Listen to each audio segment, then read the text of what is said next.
သူတို့၃ယောက်ခရီးသက်လာရင်ဝင်းရင်ကန်တိုရဲ့ဘေးကရွာငယ်လေးတစ်ရွာကိုရောက်ရှိလာပါတယ်။အဲ့ဒီရွာလေးမှာထူဆန်းတဲ့အဖြစ်တစ်ခုဖြစ်နေပါတယ်။အဲ့ဒီရွာကကိုဝင်းဆောင်အမျိုးသမီးတစ်ယောက်ရဲ့အိမ်ဟာ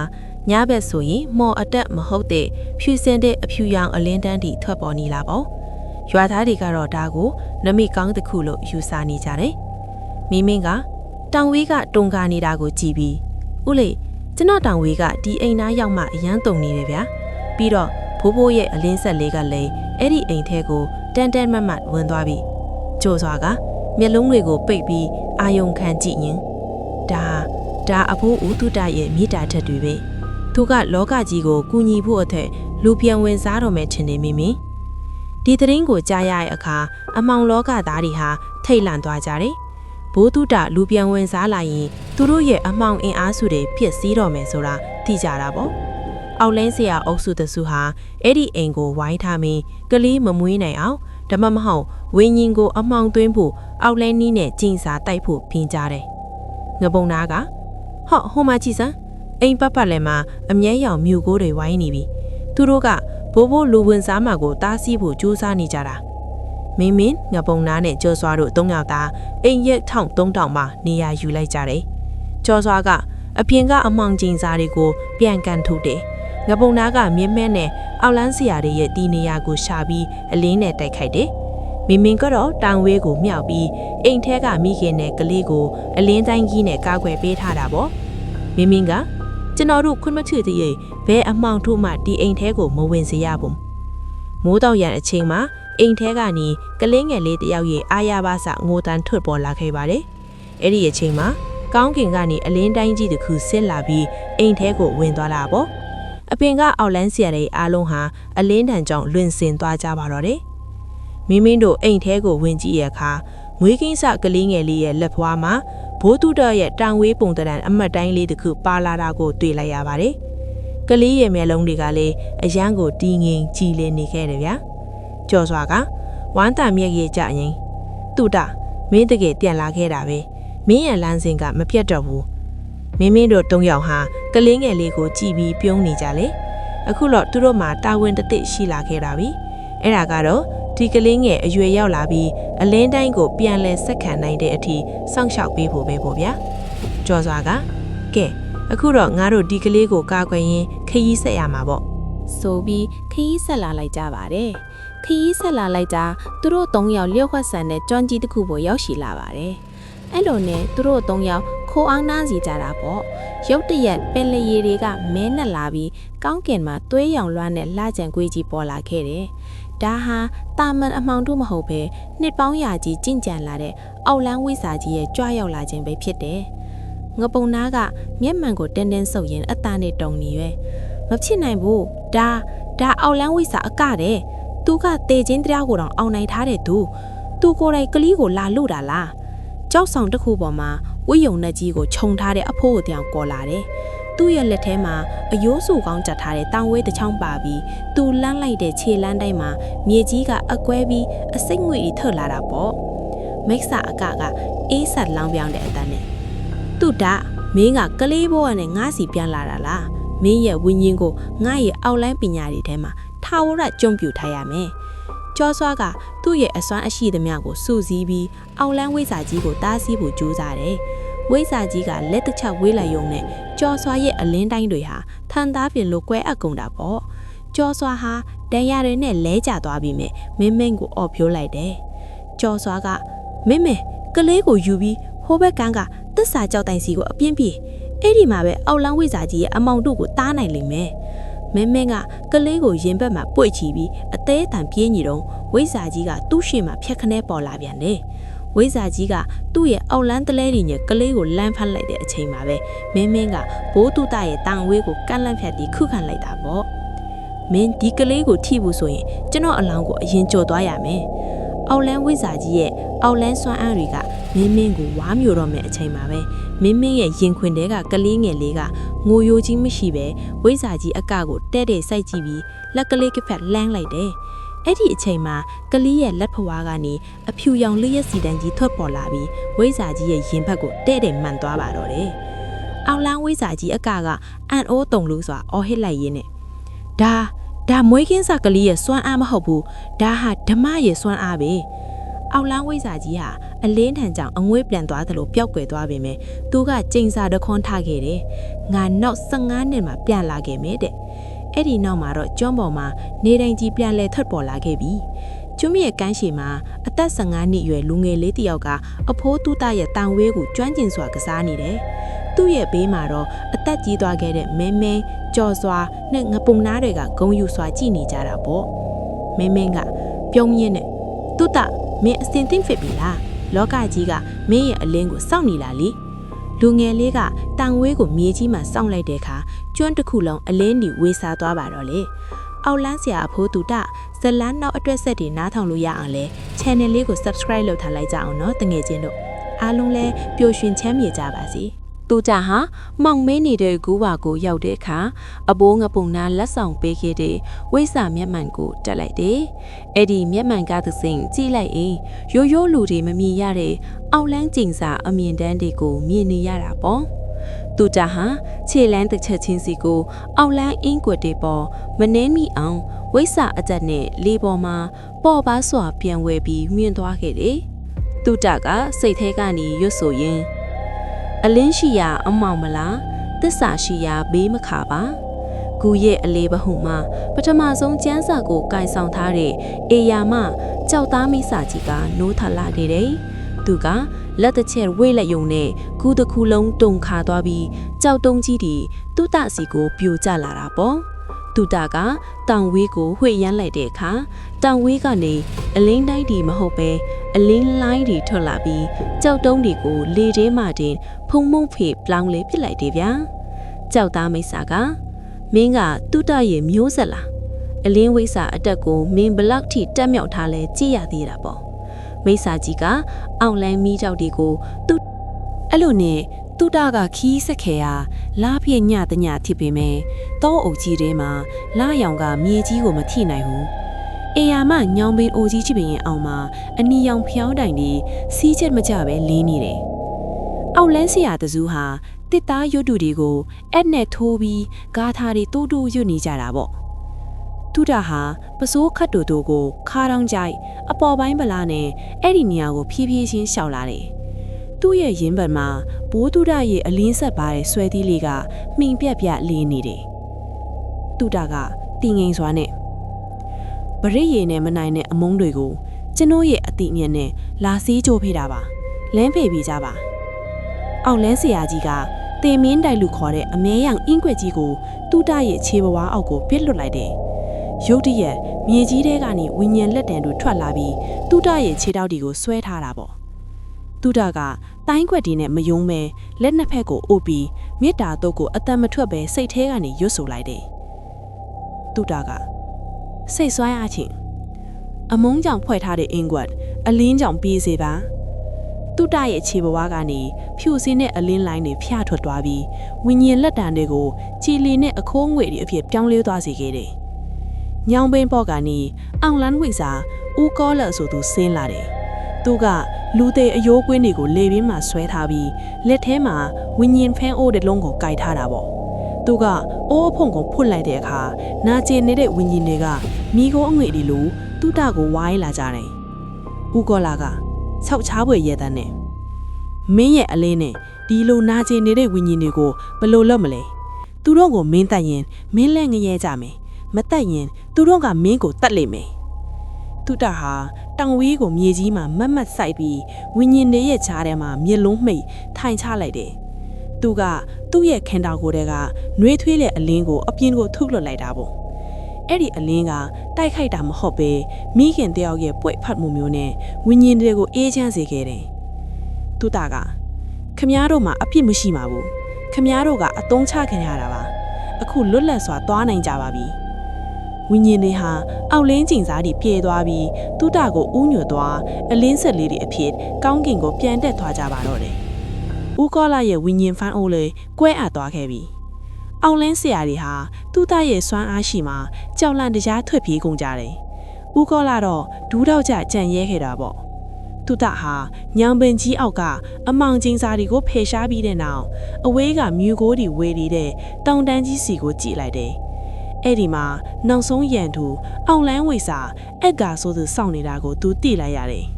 တူတာဟာပခုံးပေါ်ကလွယ်အိုက်ကိုပြင်းလွယ်ရင်းမြူဟိုးတွေဖုံးနေတဲ့မဟူရာတောင်တန်းစီကိုခြေလန်းကြကြနနလှမ်းလိုက်ပါတယ်ဒီတစ်ခါရင်ဆိုင်ရမော်ကတာမန်အောင်လန်းစရာမျိုးမဟုတ်ဘဲအောင်လန်းလောကရဲ့ထိတ်သီးဝိညာဉ်ကိုကစားနိုင်တဲ့အောင်လန်းဝိစာအကပဲဖြစ်ပါတယ်တောင်ကြီးကိုရောက်တာနဲ့လေထုကအေးစိမ်လာယုံခြင်းမကဖဲပုံစော်နန်းနဲ့အနံ့တွေကနှာခေါင်းထဲကိုစိုးဝင်လာတယ်လမ်းတစ်လျှောက်မှာတစ်ပင်တွေကပုံတရံပြက်နေပြီးတစ်ကိုင်းတွေကလက်သေးရီလိုကော့ချိတ်နေတာပေါ့တူတာဟာတောင်ဝဲကိုမြေကြီးမှာခတ်မှန်မှန်ထောက်ရင်းရှောက်လာခဲ့တယ်ရုတ်တရက်သူ့ရှေ့မှာမြေပြင်ကနေသွေးရောင်အလင်းနှန်းတွေထော့လာပြီးသွေးအင်းကြီးတစ်ခုပေါ်လာခဲ့တယ်တူတာကမျက်လုံးကိုအသာမိတ်ပြီးအာယုံခံလိုက်တယ်ဒါလူသားတွေရဲ့သွေးနဲ့ရေးထားတဲ့ဇာတာနိအိမ်မယ်ဒီအင်းကိုနင်းမိရင်စိတ်ဓာတ်တွေပြစ်ပြားပြီးကိုတက်သေးခြင်းစိတ်ပေါက်လာလိမ့်မယ်အင်းကွက်ကညင်အနဲ့ရောင်မီကိုတွေထွက်လာပြီးတူတရဲ့ကွဲလွန်သွားတဲ့ဆရာသမားတွေချစ်ခင်ရသူတွေရဲ့ပုံရိပ်ရောင်တွေကိုဖန်တီးလိုက်တယ်အဲ့ဒီပုံရိပ်တွေကတူတကိုအပစ်တင်စကားတွေပြောပြီးဝိုင်းနှိပ်စက်ကြတာပေါ့တူတရဲ့ခြေလမ်းတွေတုံဆိုင်သွားပေမဲ့သူကလက်ကိုရင်ဘတ်မှာကပ်ပြီးအနက်တတရားကိုနှလုံးသွင်းလိုက်တယ်တူတကမြင်သမျှဟာအရှိမဟုတ်ဖြစ်သမျှဟာအစစ်မဟုတ်ဒါရီအားလုံးဟာအကဖန်တီးထားတဲ့စိတ်အာယုံလှည့်စားမှုတွေပဲတူတရဲ့စိတ်ထဲကအတိညာအလင်းကအင်းကွက်ကိုဖျက်တောက်လိုက်တဲ့အခါသွေးအင်းကြီးဟာခြောက်တွေ့တဲ့ဖုံမှုတွေအဖြစ်ပြောင်းလဲသွားပါတော့တယ်တောင်လေကဂူပေါက်ကြီးထဲကိုဝင်လိုက်တဲ့အခါအလေမှာတော့အေယာမကြောက်ရွံ့ကြီးတရုတ်ရဲ့ရှေ့မှာဝိဇာအကကြောခိုင်းပြီးထိုင်နေတယ်သူ့ရဲ့ဘေးမှာတော့ဝိညာဉ်ပေါင်းများစွာကိုခြုံနှောင်ထားတဲ့အယိုးစုပတိကြီးကိုစိတ်နေတာပေါ့အကဖြည်းဖြည်းချင်းလှည့်ကြည့်လိုက်တဲ့အခါသူ့ရဲ့မျက်လုံးတွေကမိခိုးရောင်တန်းနေပြီးကြောက်မက်ဖွယ်ကောင်းလုံးလာတယ်အကအေးဆက်တဲ့ရေတန်နဲ့သူတာမင်းကငါရဲ့အင်းကွက်တွေကိုကြော်ဖြတ်နိုင်ခဲ့တာပဲဒါပေမဲ့မင်းရဲ့အလင်းကငါရဲ့အမောင်ထဲမှာနစ်မသွားဘူးလို့မင်းထင်သလားငါကတင်မင်းကိုယ်တောင်ကားထားနဲ့ချုပ်ထားတဲ့သူကွာအကလက်တစ်ချက်ဝေ့လိုက်တဲ့အခါဂူးရဲ့နေရန်တွေကနေအနက်ရောင်မွေတွေလိုမျိုးကျင်စာကြိုးတွေထွက်လာပြီးတူတကိုရစ်ပတ်ဖို့ကြိုးစားတယ်တူတကတောင်ဝေးကိုမြောက်လိုက်တဲ့အခါတောင်ဝေးထိပ်ကနေထွက်လာတဲ့အလင်းကဂူးတစ်ခုလုံးကိုထိန်ထိန်လင်းသွားစေခဲ့တယ်တူတကဦးအကရှင်ကတင်မင်းကိုချုပ်ထားနိုင်ပေမဲ့ကံတရားကိုတော့ချုပ်ထားလို့မရပါဘူးရှင်ရဲ့အကုသိုလ်တွေကရှင်ကိုပြန်ပြီးဝါမျိုးတော့မဲ့အချိန်ရောက်လာပြီအကနဲ့တူတာတို့နှစ်ယောက်ဟာတယောက်ကိုတယောက်စိုက်ကြည့်နေကြတယ်တယောက်ကအမောင်တို့ရဲ့အထိတ်အလက်နောက်တယောက်ကတော့အလင်းရဲ့မျိုးဆက်တစ်စစ်ဂူးအတွင်းမှာအလင်းနဲ့အမောင်လိုင်းတဘိုးတွေတိုက်ခိုက်နေပြီးကြောက်တုံးတွေပြုတ်ကားလာတဲ့အထိပြင်းထန်လွန်းလာတယ်ပေါ့အကကကဲကြည်ရသေးတာပေါ့ဘသူ့ရဲ့ဝိညာဉ်ကအရင်ကြေမွဲမလဲဆိုတာကြည်ရသေးတာပေါ့အကသူ့ရဲ့လက်နှစ်ဖက်ကိုရှက်ပြီးဝိညာဉ်နှုတ်ကားထားကိုအော်ဟစ်ရွတ်ဆိုလိုက်တယ်ရုတ်တရက်တူတရဲ့ခန္ဓာကိုယ်ထဲကနေသူ့ရဲ့ဝိညာဉ်အလင်းတန်းလေးဟာအဖင်ကိုလွင်းထွက်မတက်ဖြစ်သွားရတယ်ဗျာအကအဲ့ဒီဝိညာဉ်ကိုသူ့ရဲ့အယိုးစုပတိထဲကိုဆွဲသွင်းဖို့ကြိုးစားနေတာပေါ့အကတူတမင်းရဲ့ဝိညာဉ်ကတိတ်ကိုဖြူစင်လွန်းလေအဲ့ဒီဝိညာဉ်ကိုငါစားသုံးလိုက်ရင်ငါဟာထာဝရမတိနိုင်တဲ့အမောင်ဝိဇ္ဇာဖြစ်ပြီကွာတူတာဟာအသက်ရှူရခက်ခဲလာပြီးဒူးထောက်ကျသွားတယ်ဒါပေမဲ့သူကအားသိပြီးသူ့ရဲ့ရင်ဘက်ကဆွဲသီးလေးကိုတင်းဆုပ်လိုက်တယ်အဲ့ဒီအချိန်မှာဆွဲသီးထဲကနေဘိုးတူတရဲ့အတန်ကတူတရဲ့စိတ်ထဲမှာဟိမ့်ထွက်လာခဲ့တယ်တူတအမောင်ကိုအမောင်နဲ့မတိုက်နဲ့အမောင်ကိုလက်ခံခြင်းနဲ့တိုက်ဆန်းတူတာကမျက်လုံးတွေကိုပြန်ဖွင့်လိုက်တယ်သူ့ရဲ့မျက်ဝန်းတွေကကြောက်ရွံ့မှုမရှိတော့ပဲကြည်လင်နေတယ်ဦးအကခမားလိုချင်တာကျွန်တော်ရဲ့ဝိညာဉ်ဆိုရင်ကျွန်တော်ပေးပါမယ်ဒါပေမဲ့ခမားရဲ့အမုန်းတရားတွေကကျွန်တော်ရဲ့အလင်းကိုခံနိုင်ရရှိပါမလားတူတာကခုခန္ဓာကိုရက်လိုက်သည်သူ့ရဲ့ဝိညာဉ်အလင်းတန်းကို အက်ကစီကိုအလိုအလျောက်စီးဝင်စေလိုက်တယ်။အက်ကဝမ်းသာအားရနဲ့ဝိညာဉ်ကိုလက်ခံလိုက်ပေမဲ့ခဏအကြာမှာတော့အက်ကရဲ့မျက်နှာပြက်သွားခဲ့ပြီ။သူတရဲ့ဝိညာဉ်ထဲမှာပါလာတဲ့မေတ္တာဓာတ်တွေဟာအက်ကရဲ့ခန္ဓာကိုယ်ထဲကယာစုနှစ်ချီစုဆောင်းထားတဲ့အမောင်တရားတွေကိုစော့တင်စီးကြောတိုက်စားတော့တာပဲ။အက်ကနာကျင်စွာအော်ဟစ်ရင်းနဲ့မဖြစ်နိုင်ဘူးငါရဲ့အမောင်ထုတွေလောင်ကျွမ်းနေပြီရက်လိုက်စမ်းတူတာချစ်ချင်းရက်လိုက်စမ်း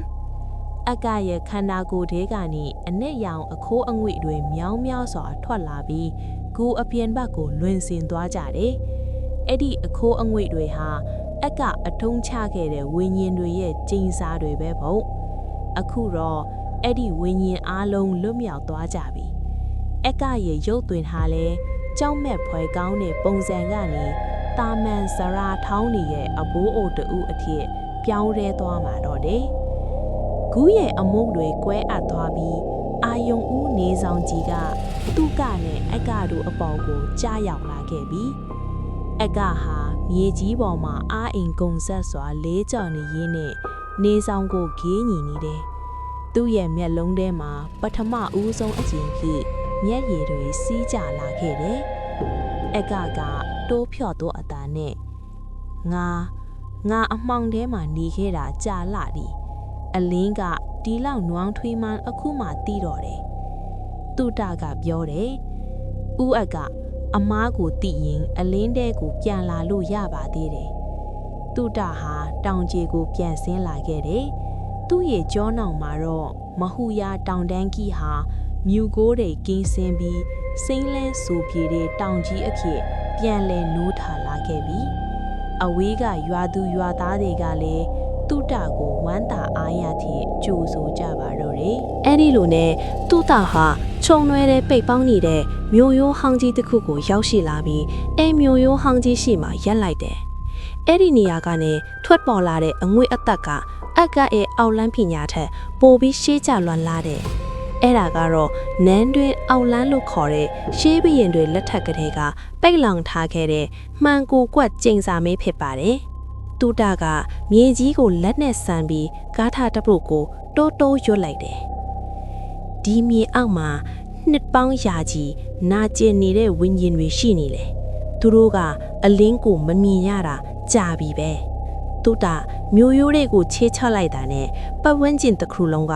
မှန်ချက်ကြီးနေလို့တောက်ပလာပြီးဝေးဝါးသွားတယ်။တူတာဟာတယောက်တည်းဖြစ်သွားတယ်။ရှေ့ကိုကြည့်ရင်လဲကိုယ်ပုံရိပ်နောက်ကိုကြည့်ရင်လဲကိုယ်ပုံရိပ်တွေပဲမြင်နေရတာပေါ့။ဒါဟာစိတ်ကိုဖောက်ပြန်စေတဲ့မှန်ကူကွက်အောက်လန်းပဲ။အတန်တန်ကဟင်းထွက်လာတဲ့မိမ့်မဖြူတယောက်ရဲ့အတန်မျိုးနဲ့အလင်းတဲဆောင်လာသူမင်းကငါတို့ရဲ့နာကျင်မှုကိုနားလည်နိုင်လို့လားငါတို့ကဒီမှန်တွေကြားမှာအချင်းကြနေတာနှစ်ပေါင်း200ရှိပြီတူတာဟာမြန်မာကိုတက်ပြီးမှန်ချက်တွေကြားကတကယ်လန်းကိုရှာလိုက်တယ်သူရောက်သွားတာကတော့မြေအောက်ကခန်းနာထေဝါလာတဲ့နန်းဆောင်ဟောင်းကြီးတစ်ခုပဲအဲ့ဒီမှာရှေးခေတ်အဝတ်အစားတွေနဲ့မိဘရင်တစ်ပါးပုံတရံရှိတဲ့နန်းတွင်းဝစ်စာမေတာကိုတွေ့လိုက်တယ်သူမရဲ့လက်ထဲမှာအောက်လန်းနီးနဲ့စီရင်ထားတဲ့ပတ်သမ ्या အနီကြီးတစ်လုံးရှိနေတယ်။မေဒါမကငါရဲ့အလှအပနဲ့အာနာကိုထိမ့်သိမ့်ဖို့ငါဝိညာဉ်ကိုဒီပတ်သမ ्या ထဲမှာချုပ်ထားတာ။မင်းရဲ့အလင်းကလာဖြစ်စည်းတာလား။မေဒါကပတ်သမ ्या ထဲကနေအနီရောင်မီးလျံတွေကိုလွတ်လိုက်တယ်။သူတာကတောင်ဝီးကိုမတုံးပဲလက်ဖားလေးနဲ့အဲ့ဒီမီးတွေကိုအသားအရာကာကွယ်လိုက်တာပေါ့။တူတာရဲ့မျက်လုံးတွေထဲမှာဒေါသအစားကရုဏာတွေပဲပြည့်နေတယ်။တူတာကအလှအပဆိုတာအချိန်နဲ့အမျှပျက်စီးရတာတဘာဝပါပဲ။ရှင်ကအဲ့ဒါကိုအတင်းဆွဲထားတော့ရှင်ရဲ့ဝိညာဏအကျဉ်းကျနေတာပေါ့။အခုအဲ့ဒီပတ္တမြားကိုခွဲလိုက်ပါတော့ကျွန်တော်ရှင်ကိုလွတ်မြောက်အောင်ကူညီပါမယ်။တူတာကတောင်ဝေးထိန်နဲ့ပတ္တမြားကိုခတ်ဖခွားလေးတိုးလိုက်တယ်။ပတ္တမြားကြီးဟာအပိုင်းပိုင်းကွဲသွားပြီးအထဲကနေပိတ်လောင်ခံထားရတဲ့ဝိညာဉ်မောင်းများစွာဟာလွတ်ထွက်သွားကြပါတော့တယ် မေရာရဲ့ရုပ်တွင်ဟာလည်းအိုမင်းရင့်ရော်သွားပေမဲ့သူမရဲ့ညက်နာမှာတော့ပထမဆုံးအချိန်ဖြစ်အေးချမ်းတဲ့အပြုံးတစ်ခုပေါ်လာခဲ့ပြီဗျာမြို့ဟောင်းပြက်ကြီးပေါ်ကိုလော့ယွမ်ကတာယာစွာကြာရောက်လာခဲ့ပြီသူကြဟာမြို့ရိုးပေါ်မှာရက်ပြီးမြစ်ပြင်ကြီးကိုကြည့်နေတယ်အဲ့ဒီအချိန်မှာသူ့ရဲ့တန်ဝဲကနေအတန်တန်ထွက်လာတယ်သူကြအခုတော့မဲဟာအလင်းဝစ်စာအဆင့်ကိုပြည့်စုံသွားပါပြီသူ့တပ်ဟာတော်လန်အတိုင်းလျှောက်လာရင်လမ်းပင်းကဇရက်ဟောင်းတစ်ခုမှာခက်တနာဖို့ပြင်လိုက်တယ်အဲ့ဒီအချိန်မှာတောအုပ်ထဲကနေအနက်ရောင်ဝစ်စုံဝစ်ထားတဲ့လူတစုကသူ့တပ်ကိုဝိုင်းလိုက်ကြတာပေါ့သူတို့ဟာတာမန်သားပြားတွေမဟုတ်ဘဲမျက်လုံးတွေထဲမှာအနီရောင်တောက်နေတဲ့သွေးဆုပ်ဖုတ်ကောင်အောက်လန်းသားတွေရှင်သူ့တပ်ကတောင်ဝေးကိုတင်းတင်းဆုပ်ရင်းဒီညကအေးစစ်စစ်နားရမယ်မထင်ဘူးပဲသူ့တပ်အောက်လန်းသားတွေကိုခုခံဖို့ပြင်လိုက်တဲ့အချိန်မှာပဲဇရက်အမိုးပေါ်ကနေအဟိတ်တစ်ခုဖြက်ခနဲဆင်းလာတယ်အဲ့ဒီလူဟာလွယ်အိတ်တစ်လုံးကိုလွယ်ထားပြီးလက်ထဲမှာတော့ထူးဆန်းတဲ့ကြီးနီရောင်ဓာတ်တစ်ချောင်းကိုကင်ထားတာပေါ့သူကသူ့သားရဲ့ရှေ့မှာရဲရဲဝံ့ဝံ့ရက်လိုက်တယ်လူစိမ်းကအတန်ကပြတ်သားပြီးအနှင်းငယ်နောက်ပြောင်ခြင်းတဲ့ပုံစံနဲ့ဟေးအလင်းဝေစာလေးမင်းကတရားဟောတာတော်ပြီမဲ့ဒီလိုအကောင်တွေကိုတော့ငါ့ရဲ့ဓာတ်ကပူပြီးစကားပြောတတ်တယ်ကွာအဲ့ဒီလူစိမ်းဟာလျှက်စစ်လိုမြန်ဆန်တဲ့အချိန်နဲ့ဓာတ်ကိုဝှေ့ရမ်းလိုက်တယ်သူ့ရဲ့ဓာတ်သွားမှာအင်းကွက်တွေထွန်းထားပြီးအောက်လန်းသွားတွေနဲ့ထိလိုက်တိုင်းမီးပွင့်သွားတာပေါ့သူတာကလည်းတောင်ဝင်းနဲ့အလင်းတိုင်းတွေဖန်တီးပေးပြီးအဖော်သစ်ကိုကာကွယ်ပေးတယ်နှစ်ယောက်သားရဲ့ပူပေါင်းမှုကအလွန်ကိုဟန်ချက်ညီနေခဲ့တာပေါ့အောက်လန်းသားတွေထွက်ပြေးသွားတဲ့အခါအဲ့ဒီလူကဓာတ်ကိုအိတ်ထဲပြင်ထည့်ပြီးသူ့တာကိုလွှဲ့ကြည့်ကပြုံးပြလိုက်တယ်သူ့နာမည်ကဖိုးမောင်နဲ့သူကအောက်လန်းတတော်ဝါဒီကိုလိုက်လံနှိမ်နှင်းတဲ့ဝိညာဉ်မုတ်ဆိုးတယောက်ပဲပေါ့ဖိုးမောင်ကပြောတယ်ငါကမင်းနောက်ကိုလိုက်နေတာကြာပြီသူ့တာ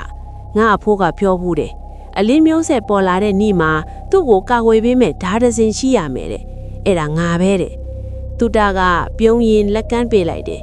ခင်ဗျားရဲ့ဓာတ်ချက်ကတကယ့်ကိုမြန်တာပဲကိုထုံးမောင်ကျွန်တော်ရဲ့ခရီးစဉ်ကအခုမှပိုပြီးအားရှိသွားတော့မယ်မိုးတိတ်သွားပြီးတင်ကြားကလရောင်ထွက်လာတယ်သူတာနဲ့ဖိုးမောင်တို့နှငေါဟာဇလက်ပေါ်မှာမီးပူပြီးထိုင်ရင်ရှေ့ဆက်ရမယ်ခရီးအကြောင်းဆွေးနွေးနေကြတယ်အဝေးကတောင်တန်းကြီးတွေစီကနေအမောင်ထုရဲ့ဟိန်းတန်တွေကြားနေရပေမဲ့အခုတော့သူတာမှာယုံကြည်ရတဲ့အဖို့တယောက်ရှိနေပြီပေါ့ဖိုးမောင်ကပြောတယ်ကဲမနစ်ပြန်ဘေးကိုအရင်သွားကြမလဲအရှင်ဝိဇ္ဇာသူတာကအမောင်ဆုံးနေရကိုပေါ့ကိုဖိုးမောင်ဆိုပြီးသူတို့နှစ်ယောက်ခရီးဆက်ခဲ့ကြတာပေါ့မြူကိုတွေဝင်နေတဲ့မိကန်ပြီးမှာသူတာကတင်ရထိုင်နေပြီးဘေးနားမှာတော့အသက်30ကျော်အရွယ်ကိုလုံးကိုပေါတောင်တင်နဲ့ကိုဖိုးမောင်ကသူ့ရဲ့ဂျင်းနီရောင်ဓာကြီးကိုကြောက်ဖင်ပေါ်မှာတွေးနေတယ်ဓာသွားပေါ်ကအင်းခွက်တွေကနေရောင်အောက်မှာဝင်းကနေဖြစ်နေတာပေါ့ကိုဖိုးမောင်ကဓာသွားကိုလက်မနဲ့ဆန်ရင်းသူတာ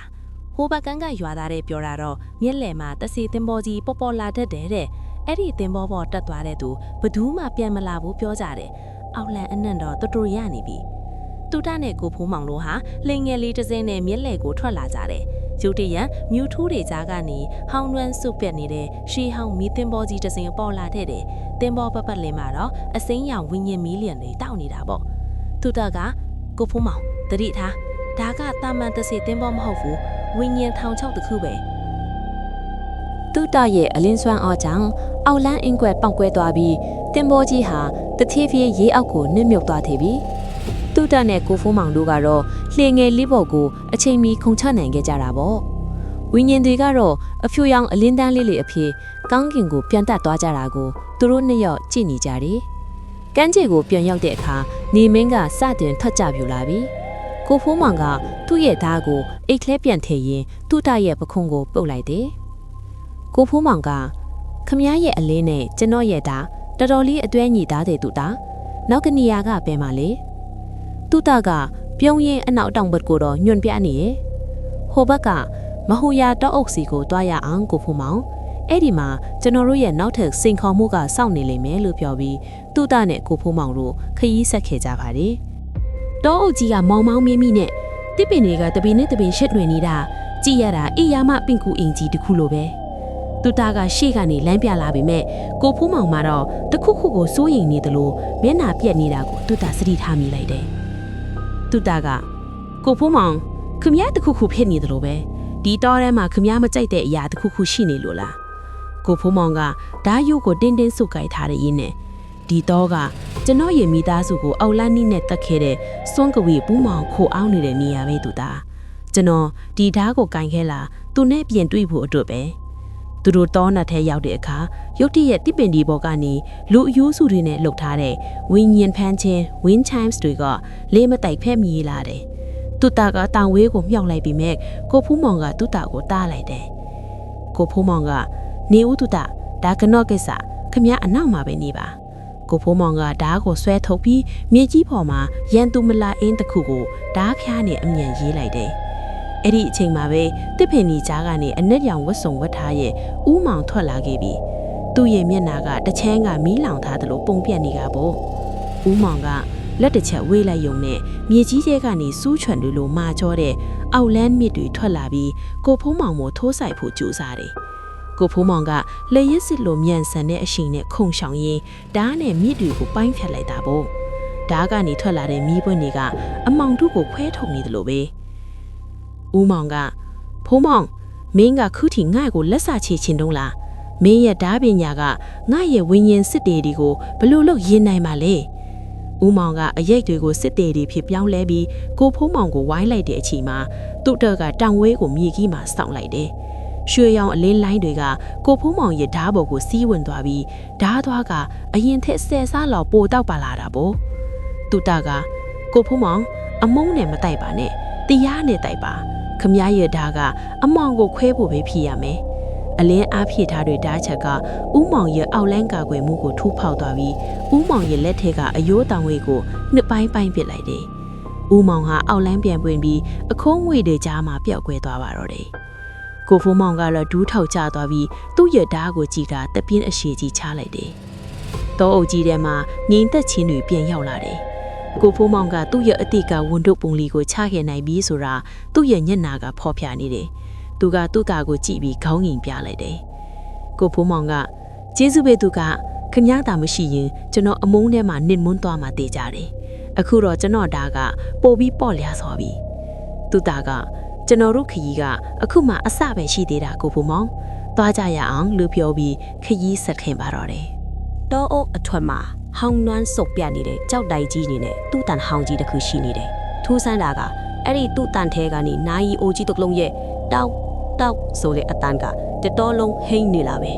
ကိုဖိုးမောင်ကဓာယိုးကိုစံညင်းပတ်ဝန်းကျင်ကိုအကဲခတ်လိုက်တယ်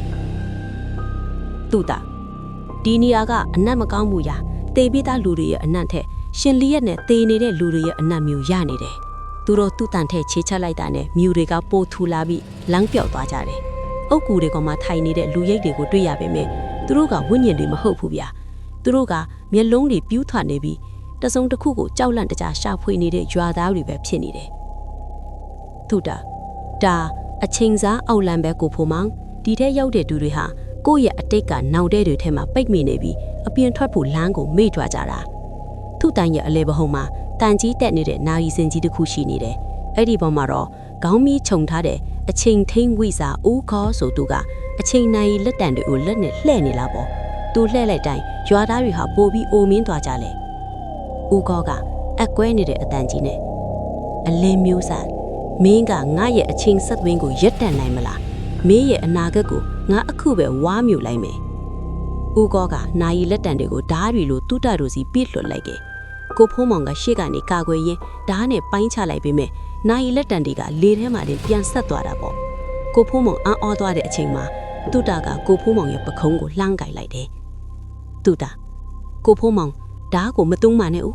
ခမရဲ့အခုအချိန်ကိုပဲအာယုံစိုက်ပါအတိတ်ကိုမတွေးနဲ့အနာဂတ်ကိုမမျှော်နဲ့လက်ရှိမှာပဲနေပါတူတာကတန်ဝဲကိုနိုင်စင်ရဲ့ဗဟုချက်စီကိုချိန်လိုက်ပြီးစိတ်ဆွမ်းအားကိုစူးစီးလိုက်တယ်ရုတ်တရက်ရွှေရောင်အလင်းတန်းကြီးကနိုင်စင်ကိုပတ်နှောင်လိုက်တဲ့အခါတောက်ဆိုတဲ့အတန်ကြီးရပ်သွားပါတော့တယ်။အောက်လန်းဝင်ကပကြီးကွဲအပ်သွားပြီးရွာသားတွေလည်းတတိဝင်လာကြပြီ။ဦးကောဟာအချိန်တန်ကိုပြန်လဲခန်းစားရပြီးဖုံမုံတွေအဖြစ်အငွေ့ပြောင်ပျောက်ကွယ်သွားပဲလေ။သူ့တန်ဟောင်းကြီးပေါ်ကိုကြည်လင်တဲ့လာရောင်ကြရောက်ခဲ့ပြီးကိုဖိုးမောင်ကသူ့လက်ဓာတ်ကိုအိတ်ထဲပြန်ထည့်ရင်ချွေးတွေကိုတုပ်လိုက်တယ်။ကိုဖိုးမောင်အချိန်ကိုတော့ကစားနိုင်တဲ့အောက်လန်းကတော်တော်ကြောက်ဖို့ကောင်းတာပဲသူသား ကျွန်တော်ခဏလေးအတွဲမှာအဖိုးကြီးဖြစ်သွားတော့မယ်လို့သူတကပြုံးရင်းနဲ့ဒါကြောင့်လက်ရှိအချိန်ကတန်ဖို့အရှိဆုံးပဲပေါ့ကိုဖိုးမောင်သူတို့နှစ်ယောက်သူ့တန်ထဲကထွက်လာတဲ့အခါမြေကြီးထဲကနေတောက်ပနေတဲ့ရွှေရောင်စာလေးတစ်ခုထွက်ပေါ်လာတယ်ဒါဟာအရင်ကမတွေ့ဘူးတဲ့အလင်းဝိတ်စာအစစ်မြင့်လွှဲဝက်ကျန်းစာဖြစ်နေတယ်သူတကကိုဖိုးမောင်ကျွန်တော်တို့နောက်ထပ်အဆင့်တစ်ခုကိုတက်ရတော့မယ်ထင်တယ်လို့ပြောရင်အဖိုးဦးသူတအတွဲလေးရသူတအဖြစ်လူပြန်ဝင်စားတဲ့ဇလန်းလေးပေါ့ အဆောင်တိနားထောင်ပေးတဲ့တုံငယ်ချင်းတွေကိုလည်းအရန်ကျေးဇူးတင်ပါတယ်ဒီဇလန်းလေးကိုသဘောကျရင်နောက်ဗီဒီယိုတွေတင်လိုက်တိုင်းနားထောင်လို့ရအောင်ဒီ Storybox MM Channel လေးကို Subscribe လေးလုပ်ထားအောင်နော်ဘယ်လိုဇလန်းမျိုးကိုကြိုက်တယ်ဆိုတာလဲ comment မှာရေးခဲ့အောင်နော်အားလုံးပဲပျော်ရွှင်စရာနေ့လေးဖြစ်ပါစေလို့ဆုတောင်းပေးလိုက်ပါတယ်